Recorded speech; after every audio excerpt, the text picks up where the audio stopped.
अस्सलाम वालेकुम।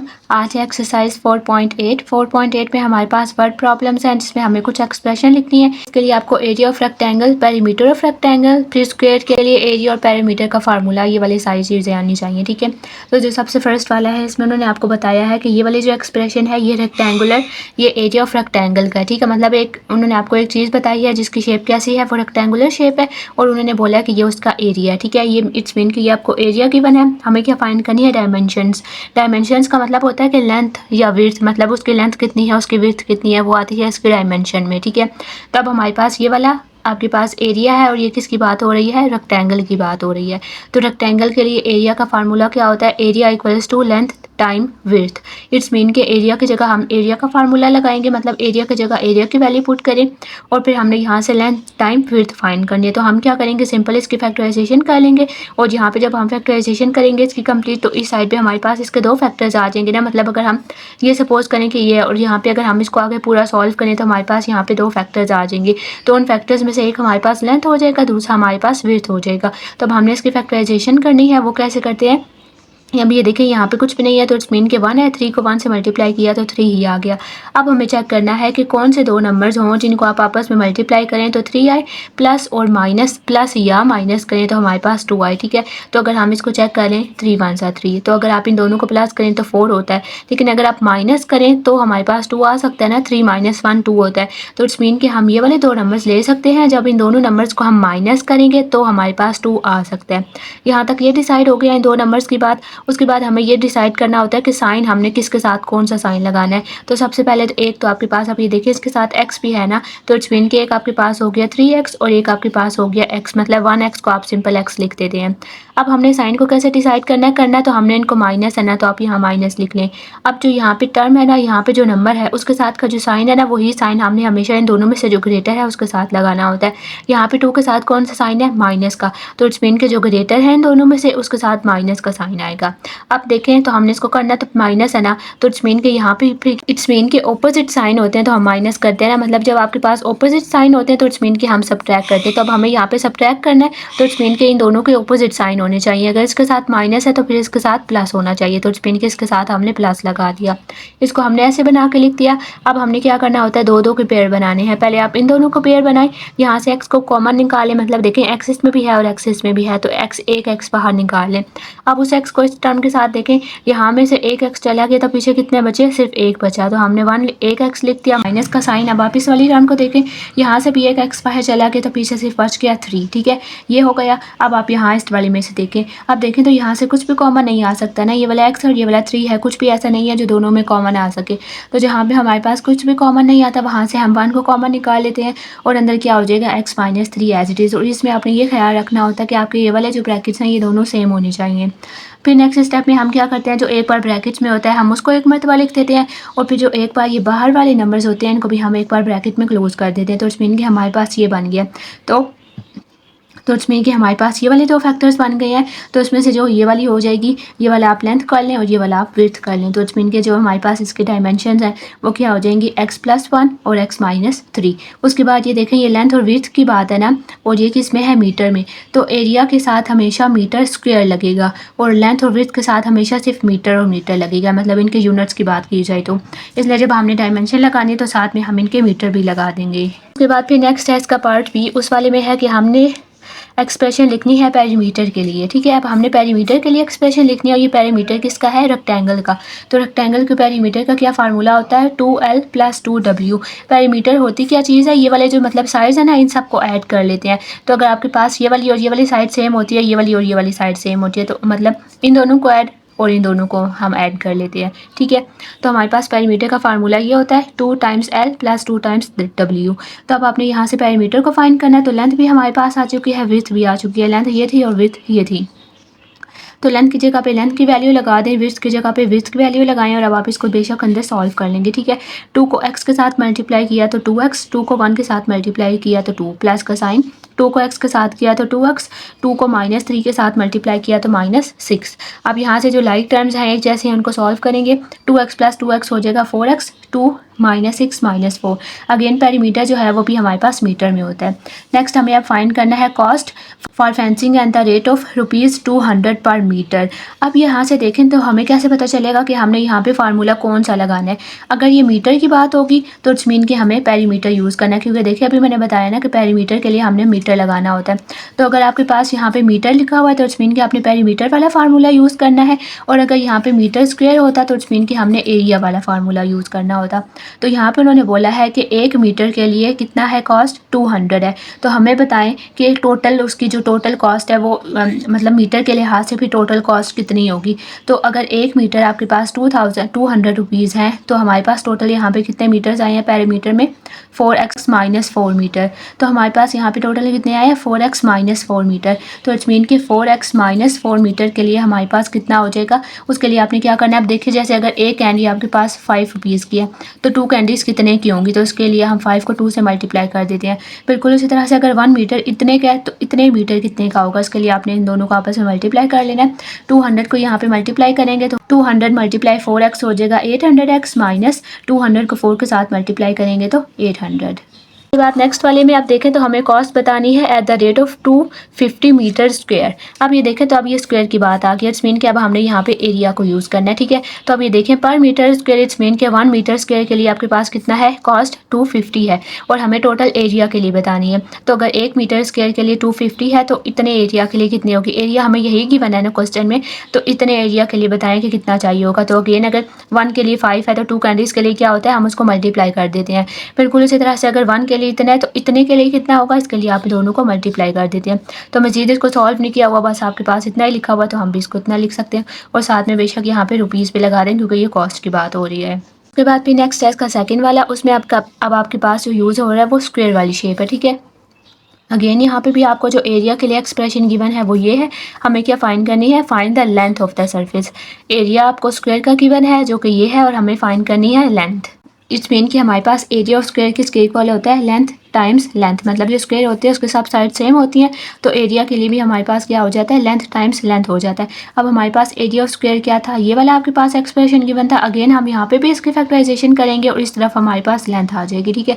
तो हम यहाँ पे इसको यहाँ पे अपनी फैक्टराइजेशन इसकी कर देनी है, और अगर आप यहाँ पे फार्मूला अप्लाई करना चाहें तो वो ज़्यादा आसान हो जाएगा। फार्मूला अप्लाई करना चाहते हैं तो फार्मूला कर लें, फैक्टराइजेशन करनी है तो फैक्टराइजेशन कर लें। फैक्टराइजेशन के लिए क्या होगा, यहाँ वाला 9 है लेकिन यहाँ पे भी नंबर है, तो 9 को 25 से मल्टीप्लाई करेंगे तो हमारे पास क्या आ जाएगा 225। अब हमने 225 के लिए देखते हैं कि किस नंबर को किस मतलब कि दो ऐसे नंबर्स चाहिए जिनको मल्टीप्लाई करें तो 225 आए और प्लस या माइनस करें तो 30 आए। तो इसी तरह से हम सर्च करते गए और फिर पता चला कि 15 को 15 के साथ मल्टीप्लाई करेंगे तो 225 आएगा, और अगर आप इन दोनों को प्लस करेंगे तो हमारे पास क्या आ सकता है 30 आ सकता है। अब अगेन जब आपने इनके माइनस वाली इनके साइंस को देखना है तो तब आपके पास क्या हो गया, एक फैक्टर 15x और दूसरा भी 15x। अब देखें तो यहाँ पे इसके साथ क्या है, माइनस है, इट्स मीन कि आपने दोनों के साथ माइनस लगा देना है, इसके साथ भी माइनस इसके साथ भी माइनस।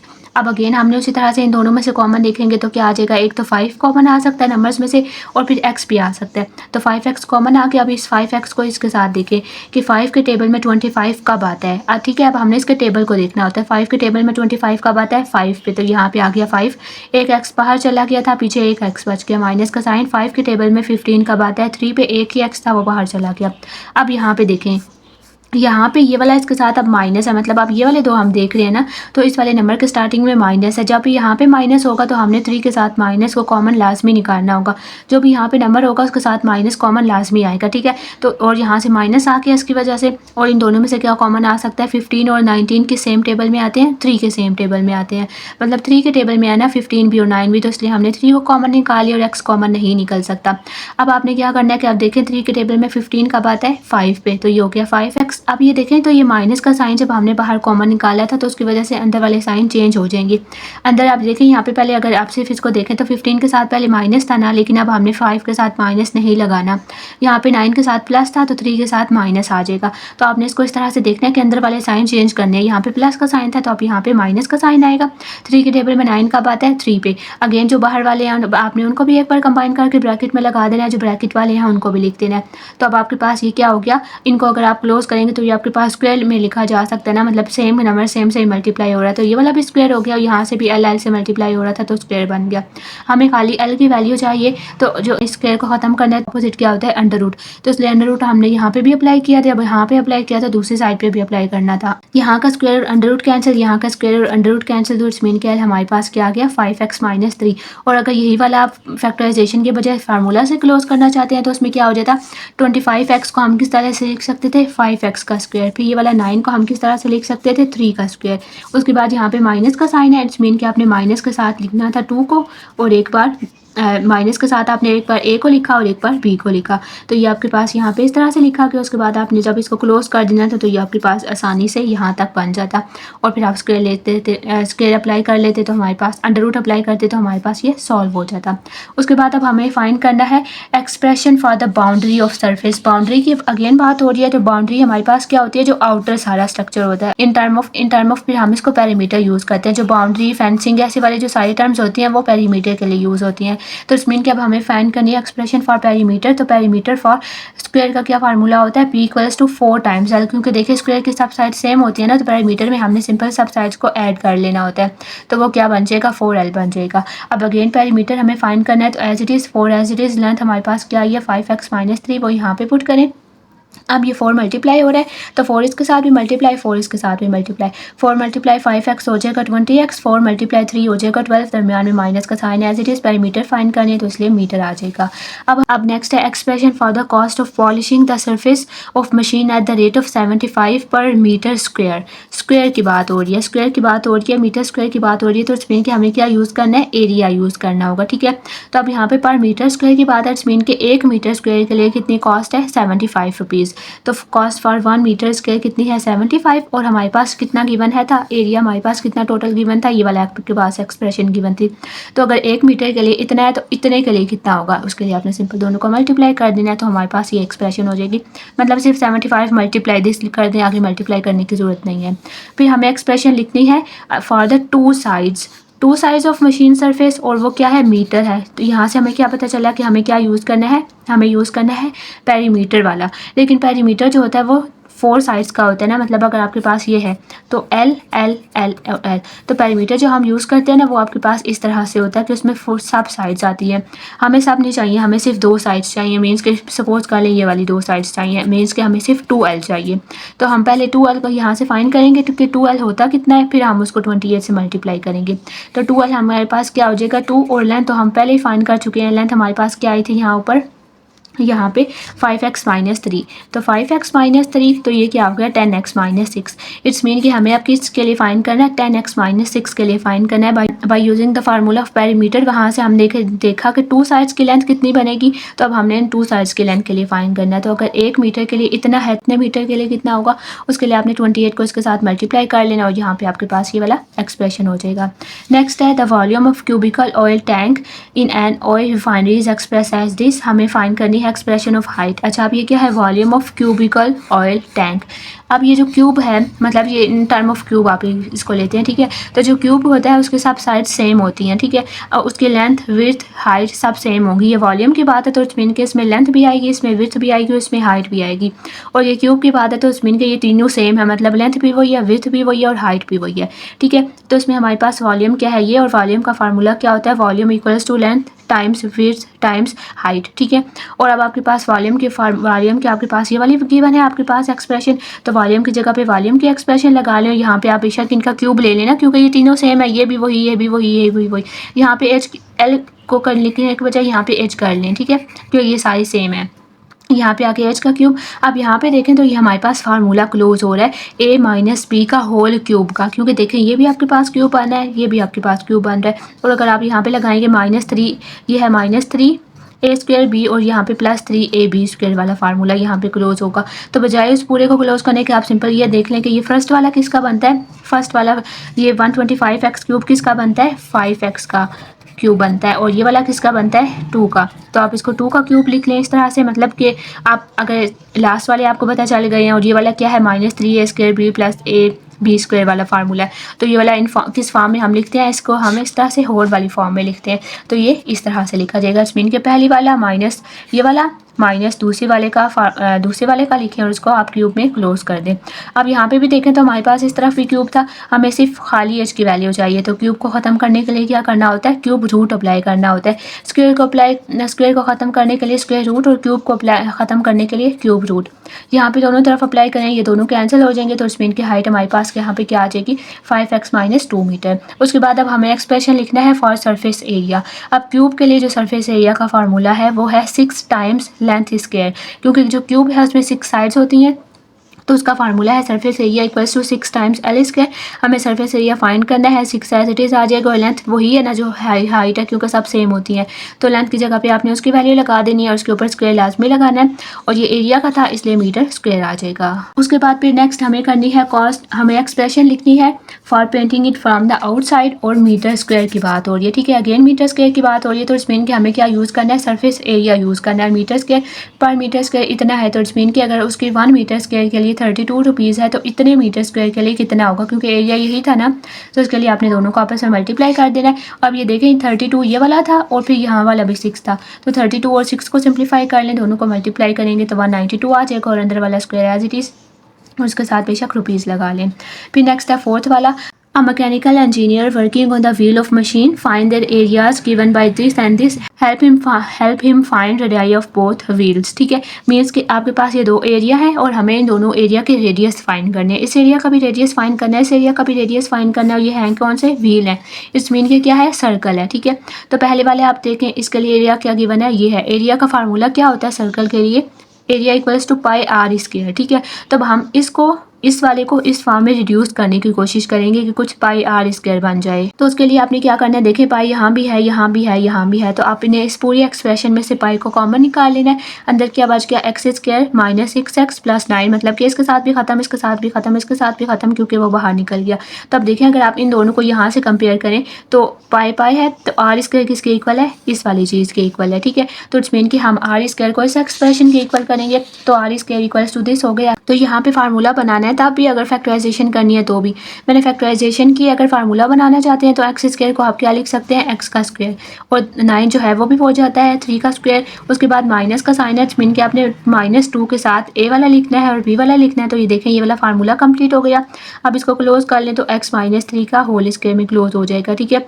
अब यहाँ पे आर स्क्वायर था और यहाँ पे x - 3 का होल स्क्वायर आ गया। हमें सिर्फ आर चाहिए ना, स्क्वायर नहीं चाहिए। तो स्क्वायर का ऑपोजिट क्या होता है, अंडर रूट। तो यहाँ पे भी इसको इन दोनों के साथ कैंसिल कर दें अंडर रूट अप्लाई करने के बाद, तो आर हमारे पास क्या आ गया, first r equals to x - 3, ठीक है। इसके साथ मीटर ऊपर तो नहीं लगा हुआ था और यहाँ पे भी लगाने की ज़रूरत नहीं है। उसके बाद ये सेकंड वाला है, इसमें भी हमने उसी तरह से पहले इनको यहाँ से कॉमन निकालें और यहाँ से कंपेयर करें, तो हमारे पास आर स्क्वायर किसके इक्वल आ गया, इसके इक्वल आ गया। यहाँ पे फार्मूला क्लोज कर लें, ये वाला आपके पास क्या हो जाएगा, a का स्क्वायर, और 5 को आपका 25 को क्लोज कर लें, 5 का स्क्वायर, दरमियान में माइनस का साइन है, तो इट्स मीन कि आपने -2 के साथ एक बार a को लिखा एक बार b को लिखा, तो आपके पास यही वाला आ गया। इट्स मीन कि ये किसका फार्मूला हो गया, a - b का होल स्क्वायर, तो x - 5 का होल स्क्वायर। स्क्वायर को ख़त्म करना है तो दोनों तरफ अंडर रूट अप्लाई किया, उसके बाद कैंसिल होके तो यहाँ का रेडियस हमारे पास क्या आ गया, x - 5। नेक्स्ट उसके बाद फिफ्थ वाला है, इसमें हमारे पास उसी तरह से है, a machine has 2 squared shape pressure with the area express by 25 metre square and 36 metre square.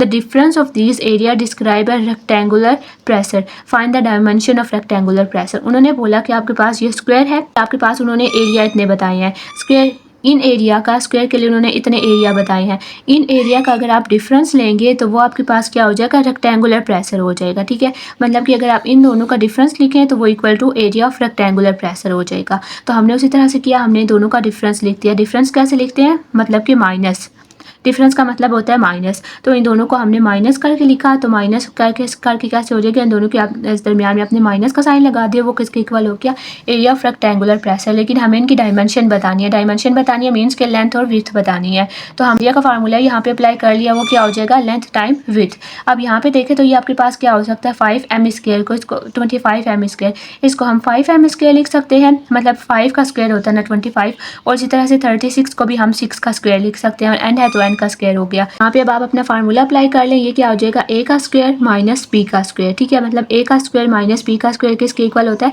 a plus b a minus b। तो एक बार आपने इनको प्लस के साइन के साथ लिख देना, एक बार आपने इनको माइनस के साइन के साथ लिख देना। यहाँ पे दूसरी तरफ क्या आ गया, l time w। It's mean के जो एक आपके पास है वो लेंथ हो जाएगा और दूसरा वाला आपके पास विड्थ हो जाएगा। तो हमारे पास जो डायमेंशन हैं वो क्या है, 5m माइनस 6n और 5m प्लस 6n। उसके बाद नेक्स्ट है 6 वाला। 6 वाले में देखें तो आपके पास ये वाला डिस्टेंस के लिए एक्सप्रेशन गिवन है और हमें क्या फाइंड करनी है, स्पीड फाइंड करनी है पहले, ठीक है। मीन्स के इसके एक पार्ट में हमें स्पीड फाइंड करनी है, दूसरे वाले में इन्होंने आपको टाइम के बारे में बोला हुआ, तो वो दोनों एक ही तरह से फाइंड हो जाएंगे, ठीक है। तो अब देखें आपके पास डिस्टेंस इन्वॉल्व हो रहा है, स्पीड इन्वॉल्व है और टाइम इन्वॉल्व है। तो उसके लिए क्या फार्मूला होता है, distance equals to speed multiply time. अगर आपके पास यहाँ पे डिस्टेंस गिवन है, यहाँ पे डिस्टेंस गिवन है, तो पीछे जिस तरह से सारे क्वेश्चंस में हमारे पास ये वाला गिवन होता था तो हम यहाँ पे इसके फैक्टर्स फाइंड कर लेते थे, उनमें से एक पहला हो जाता था और एक दूसरा वाला हो जाता था।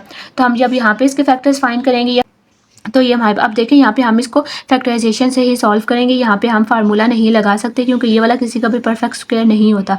तो हम यहाँ पे क्या करेंगे, अब आपने दो नंबर्स ऐसे देखने हैं कि जिनको मल्टीप्लाई करें तो 6 आए प्लस या माइनस करें तो 5 आए, तो वो क्या हो जाएगा 6। तो वो क्या आपके पास हो सकता है, अगर आप 6 और 1 सोच रहे हैं तो वो नहीं होगा। 6 और 1 अगर आप देखें तो 6 और 1 को मल्टीप्लाई करें 6 तो आ जाता है ना, और 6 और 1 को माइनस करें तो भी 5 आ जाता है। लेकिन उस लिहाज से आपके पास ये भी क्या हो जाएगा, ये भी इस तरह का कुछ एक्सप्रेशन बनेगी, क्योंकि यहाँ पे प्लस है तो प्लस इसके साथ होना चाहिए और हमने तो इन दोनों को माइनस करने से 5 आता है तो उस मीन के इसके साथ माइनस होना चाहिए। तो जब आप इसको आगे सॉल्व करेंगे ना तो अब ये देखिए इसके साथ माइनस का साइन है और पीछे हमने क्वेश्चन में क्या किया था, अगर इसके साथ माइनस का साइन होता है तो वो हम कॉमन निकाल लेते हैं, कुछ कॉमन नहीं निकल सकता तो 1 कॉमन आएगा, और फिर जब हम ये कॉमन निकालते हैं तो अंदर वाला साइन चेंज हो जाता है। तो अब ये देखें ये वाला माइनस में हो गया, ये वाला प्लस में हो गया, बल्कि हमारे पास तो फैक्टराइजेशन में दोनों सेम आने चाहिए। तो इट्स मीन के 6 और 1 वाला फैक्टर यहाँ पे काम नहीं करेगा, हमें कोई और फैक्टर देखना है। तो जब आपने कोई और देखा तो आपके पास 3 टाइम्स 2 भी 6 होता है, 3 टाइम्स 2 6 होता है और दोनों को ऐड करें तो हमारे पास 5 ही बन सकता है। तो यहाँ पे हमने वो लिख दिया x square plus 3x plus 2x plus 6। इन दोनों में से x को कॉमन निकालें, यहाँ से एक x बाहर चला गया तो पीछे एक x बचेगा प्लस 3। यहाँ से 2 को कॉमन निकालें, एक x पीछे बच गया और 2 के टेबल में 6 का बात है 3 पे। एक बार आपने इनको लिख दिया तो x प्लस 3 और एक बार बाहर वालों को क्लोज कर लें तो x प्लस 2। अब देखें तो यहाँ से हम इन दोनों की वैल्यू को चेंज कर सकते हैं।